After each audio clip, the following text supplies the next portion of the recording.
짐내지엄을 마친 후에 피터 드러커는 독일 함부르크로 건너가서 면화무역회사의 도제로 일을 하게 되었습니다. 함부르크에서의 1년 반의 기간이 드러커 지적개발의 분수령이었다고 합니다.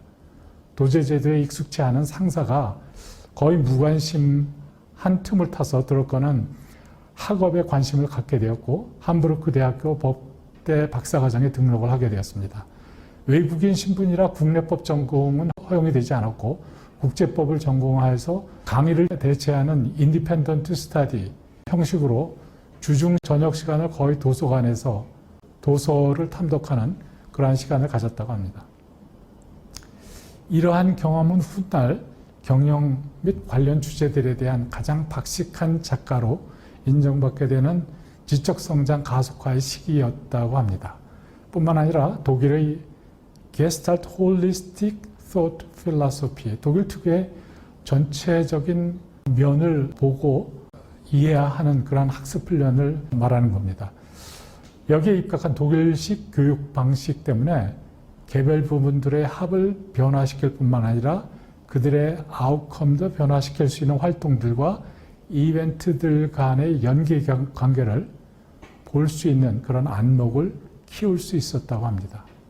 드러커를 이해하는 데 있어서 이러한 홀리스틱 분석과 종합하는 역량의 체득이 드러커를 특징 짓는 방법으로 발전되어 갔던 것이기도 합니다. 또한 함부르크 대학생으로서 혜택 중 하나가 매주 1회 함부르크 오페라를 관람할 수 있는 것이었는데 여기서 드러커는 베르디가 80세에 완성한 폴스테프 공연을 본 것이 가장 인상에 남는다고 하였고 그 이유는 베르디가 그 인생의 목표와 성취에 대해서 한 말 때문이었습니다. 드러커에겐 삶의 신조가 되었습니다.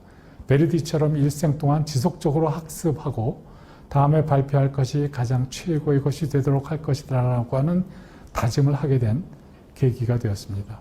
베르디의 지속적 자기 개발 원칙은 드러커가 평생 연구하고 일하는 방법이 핵심이 되었다고 합니다. 그가 다양한 방면의 지식들을 종합해서 특유의 기여를 할 수 있게 된 근간이 되었다고 합니다. 드러커의 청년 시절 상황은 극심한 정치적 혼돈이 이어지는 형국이었습니다.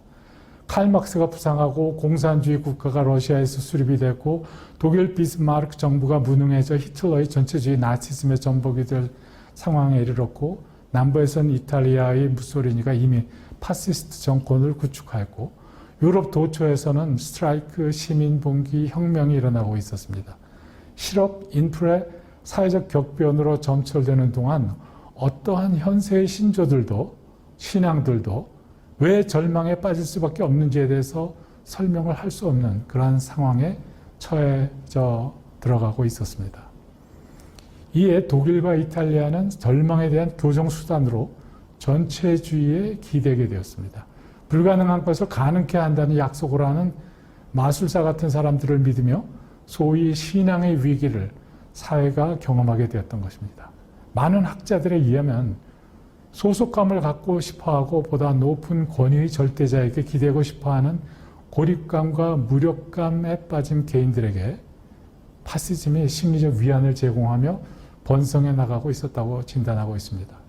이런 상황에서 드러커는 삶의 의미를 찾는 지적 여정을 시작하게 되었던 것입니다.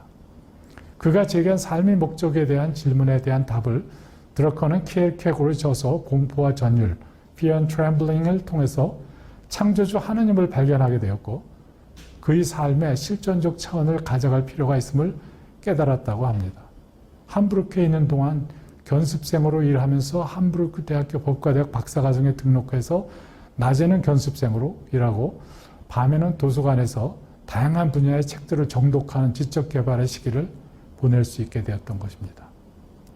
또한 학생에게 일주 한 번 된 오페라 경험을 통해서 베르디를 만나고 이러한 경험들 끝에 4년 만에 1931년에 박사 논문 The Justification of International Law and the Will of the State 완성하게 되었고 이를 통해서 1차 세계대전 후 세계 평화를 도모할 국제법 이론 2개, 즉 Theory of Self-Imposed Obligation과 Theory of Agreement를 비교해서 후자가 더 적합하다고 결론을 도출하는 그러한 논문을 제출했습니다.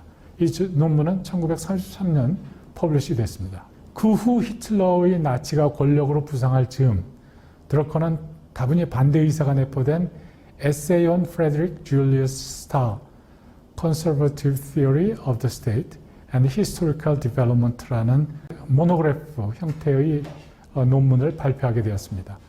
출판사 대표는 이 논문이 워낙 귀중한 논문이다라고 생각해서 그 모노그래프 시리즈의 100번째에 해당되는 모노그래프로 드러커의 에세이를 발간하기로 결정을 했습니다.